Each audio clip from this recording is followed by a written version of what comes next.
अस्सलाम वालेकुम dear students. आज हम स्टार्ट करने वाले हैं लेक्चर नंबर 12 और लेक्चर नंबर 12 में यानी कि लेक्चर नंबर 12 में हम डिस्कस करने वाले हैं रिलेटिव प्रोनाउन, इंट्रोगेटिव प्रोनाउन और न्यूमेरिकल प्रोनाउन को। जी डियर स्टूडेंट्स, हम इन तीन प्रोनाउंस को आज सिंगल वीडियो में डिस्कस करने वाले हैं, सिंगल लेक्चर में डिस्कस करने वाले हैं।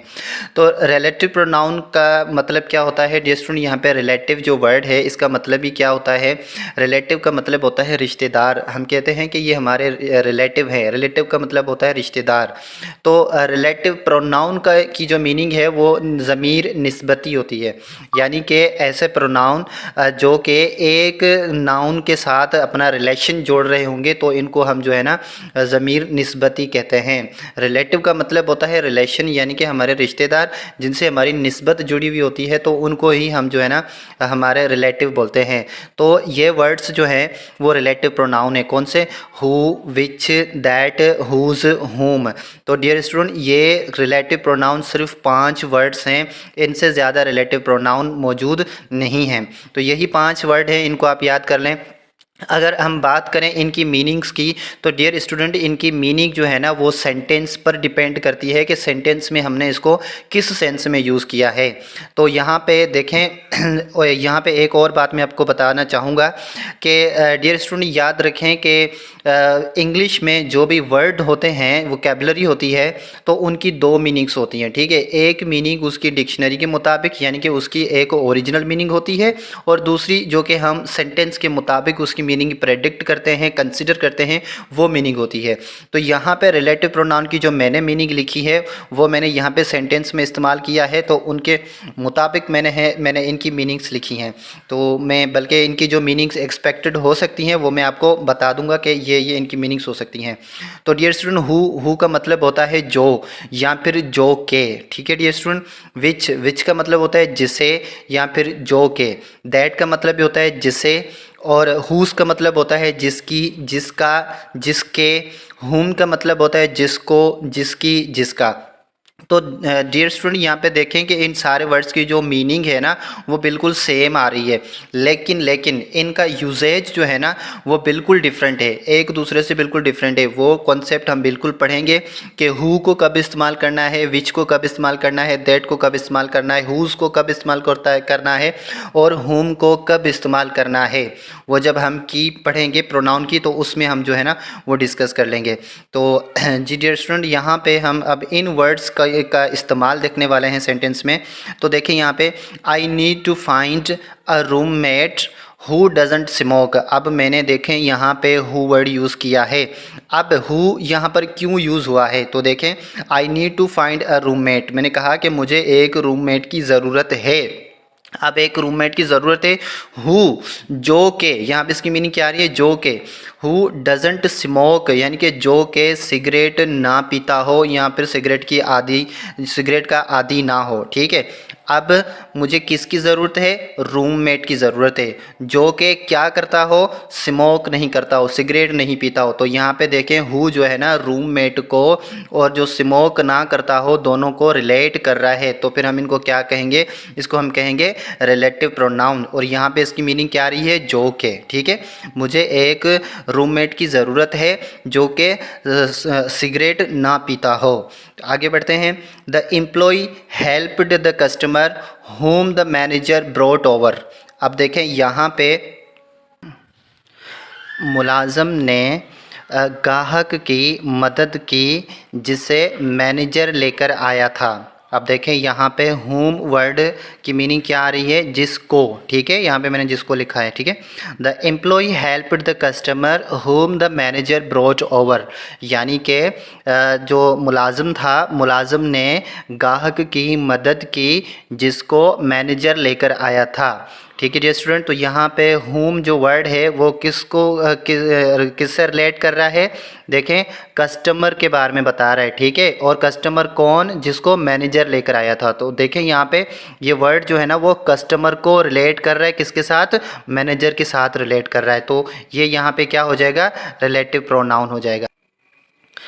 नेक्स्ट एग्जाम्पल देखते हैं कि she gave a ride to a tourist whose family was from Sweden, यानी कि उसने जो सियाहकार जो होते हैं ना उनको सवारी दी, जो कि या फिर जिसकी फैमिली यानी कि जिसका ख़ानदान कहाँ से आया हुआ था, स्वीडन से आया हुआ था।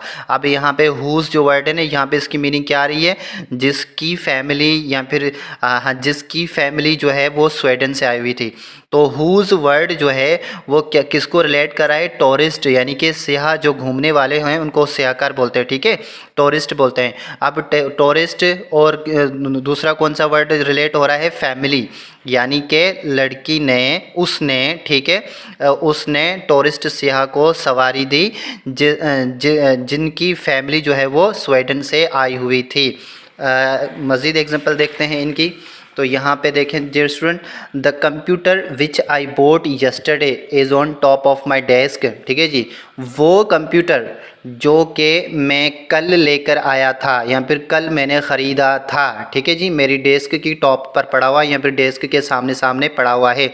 अब देखें कंप्यूटर को रिलेट कर रहा हूँ किसके साथ, मैं रिलेट कर रहा हूँ डेस्क के साथ, ठीक है, डेस्क के ऊपर पड़ा हुआ है, ठीक है, विच आई बोट।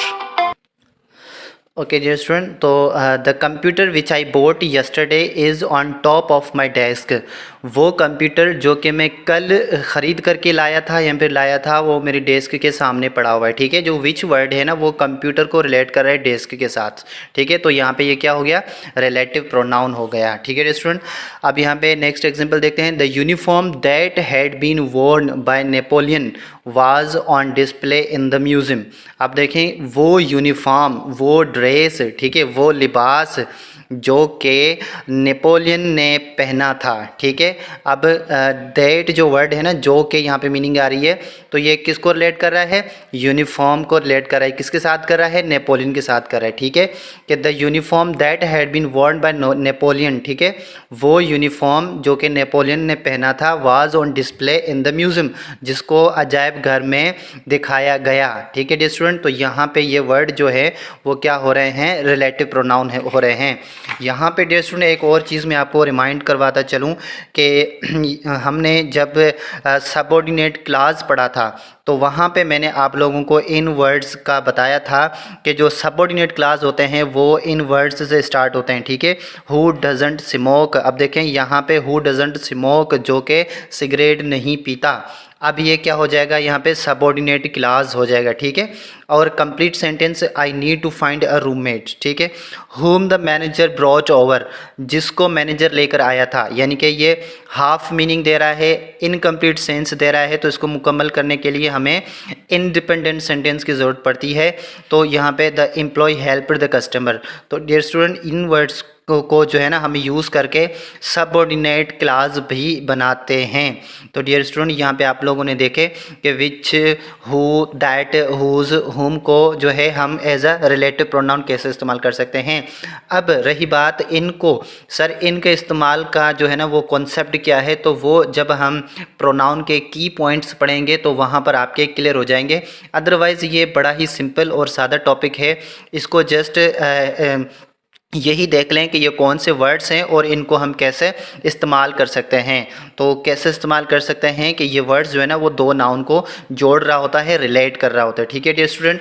आगे बढ़ते हैं, तो यहाँ पे हम देखते हैं प्रोनाउन नंबर 8 जो कि है इंट्रोगेटिव प्रोनाउंस। अब इंट्रोगेटिव प्रोनाउंस कौन से होते हैं, यानी कि ज़मीर सवालिया। अब सवालिया ज़मीर कौन से होते हैं, सेम वही जो कि रिलेटिव प्रोनाउन है। कैसे, who, which, where, whose, what, whom, when, ठीक है डियर स्टूडेंट। अब ये जो प्रोनाउन है इनको हम इंट्रोगेटिव प्रोनाउन भी हम कहते हैं और रिलेटिव प्रोनाउन भी कहते हैं, लेकिन इन दोनों को हम डिफ्रेंशिएट कैसे करते हैं, इनका फ़र्क हम कैसे निकालते हैं, हम इनका फ़र्क ऐसे निकालते हैं कि इनका यूजेज जो है ना वो डिफरेंट है, अलग है। वहाँ पे ये दो नाउन को रिलेट कर रहे होंगे और यहाँ पे जो है ना वो क्वेश्चन पूछने के काम आ रहे होंगे। जैसे कि यहाँ पे मैंने एक सेंटेंस लिखा हुआ है कि वेयर डू यू लिव, आप कहाँ रहते हैं। यहाँ पे हु को अगर इस्तेमाल करें तो फिर हु आर यू, आप कौन हैं, यानी कि ये जो है ना वो सेंटेंस के स्टार्ट में आते हैं, ठीक है। इन्हीं से सेंटेंस जो है ना वो स्टार्ट हो रहा होता है। विच वन इज़ करेक्ट, विच का इस्तेमाल अगर हम देखें तो विच वन इज़ करेक्ट, कौन सा जो है करेक्ट है, कौन सा आंसर करेक्ट है। ठीक है student, where do you live, whose pencil is this, ये पेंसिल किसकी है, what is your name, whom को भी हम जो है ना क्वेश्चन के तौर पे इस्तेमाल कर सकते हैं। व्हेन आर यू कमिंग, आप कब आ रहे हैं। तो इनकी मीनिंग्स को भी देख लें और इनके यूजेज को भी देख लें, ये बड़ा ही सिंपल है। और स्टूडेंट यहाँ पे मैंने ये वर्ड लिखा हुआ है वाट को भी हम रिलेटिव प्रोनाउन में इस्तेमाल कर सकते हैं। ठीक है डियर स्टूडेंट, तो ये सेम वर्ड हैं जो कि इंट्रोगेटिव प्रोनाउन में भी इस्तेमाल होते हैं और जो है ये रिलेटिव प्रोनाउन में भी इस्तेमाल होते हैं। जी डियर स्टूडेंट्स, तो हम यहाँ पे लास्ट प्रोनाउन को भी डिस्कस कर लेते हैं जो कि न्यूमेरिकल प्रोनाउन है। न्यूमेरिकल प्रोनाउन यहाँ पे देखें, न्यूमेरिकल जो वर्ड है ना वो खुद ही बता रहा है। न्यूमेरिकल का मतलब होता है नंबर्स, ठीक है, पोजीशंस जो होती हैं उसी को ही ये बयान कर रहा होता है। न्यूमेरिकल प्रोनाउन का मतलब होता है कि जो नंबर्स या फिर पोजीशंस हम बयान करते हैं ना, तो उन्हीं को हम जो है ना न्यूमेरिकल प्रोनाउन कहते हैं। जैसे कि 1 2 3 ETC, ठीक है, 1 2 3, फर्स्ट सेकंड थर्ड, जो कि पोजीशन हमें बता रहे होते हैं या फिर गिनती बता रहे होते हैं, तो इनको भी हम जो है ना वो न्यूमेरिकल, इनको भी हम प्रोनाउन ही कंसिडर करते हैं। तो चलें देखते हैं कैसे। यहाँ पे मैंने एग्जांपल लिखी है कि Jain boat tomatoes but 4 were bed. अब यहाँ पे देखें, जैन बोट टोमेटोज यानी कि जैन टोमेटोज लेकर आया था।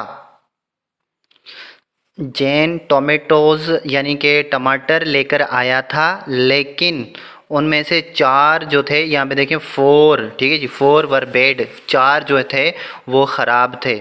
अब 4 जो है ना वो क्या ख़राब थे, यहाँ पे टोमेटोज़ हैं, ठीक है। तो हम प्रोनाउन को कब यूज़ करते हैं, जब हम नाउन को रिपीट नहीं करना चाह रहे होते। तो यहाँ पे बट टोमेटोज़ वर बेड, तो ये सेंटेंस जो है ना awkward sound, awkward sense produce करेगा। तो इसीलिए हमने कितने टोमेटोज़ जो है ना वो ख़राब निकले, तो 4 टोमेटोज़ वर बेड, यानी कि 4 क्या थे, टोमेटोज़ थे। तो ये 4 जो वर्ड है ना ये भी प्रोनाउन होगा। The red car was first and the green car was second. अब यहाँ पे देखें जो पोजीशन बताता है। अब देखें मिसाल के तौर पे red car was first and the green car was second. अब हम यहाँ पे जो रेड कार है ना वो मिसाल के तौर पे फर्स्ट पोजीशन पर तो आई, लेकिन हम दोबारा हम ऐसा तो नहीं कह सकते the red car was red, ऐसा तो नहीं कह सकते। अब हम क्या करेंगे, रेड कार की पोजीशन बता देंगे कि भाई फर्स्ट जो आई थी वो रेड कार आई थी, ठीक है, और जो ग्रीन आई थी वो सेकंड आई थी। अब जो फर्स्ट वर्ड है ना वो किसको रिप्लेस कर रहा है, रेड को रिप्लेस कर रहा है, ठीक है, कार, रेड कार को रिप्लेस कर रहा है, और सेकंड किसको रिप्लेस कर रहा है, ग्रीन कार को रिप्लेस कर रहा है। तो ये भी यहाँ पे प्रोनाउन हो गए।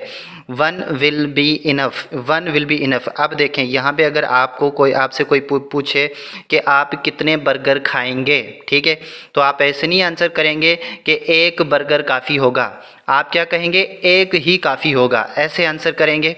तो 1 विल बी इनफ यानी कि 1 ही काफ़ी होगा। तो 1 बर्गर काफ़ी होगा, ये थोड़ा जो है ना वो ऑकवर्ड हो जाएगा, लेकिन आप कहते हैं कि भाई 1 ही काफ़ी होगा, तो ये जो है ना वो बिल्कुल करेक्ट सेंटेंस हो जाता है।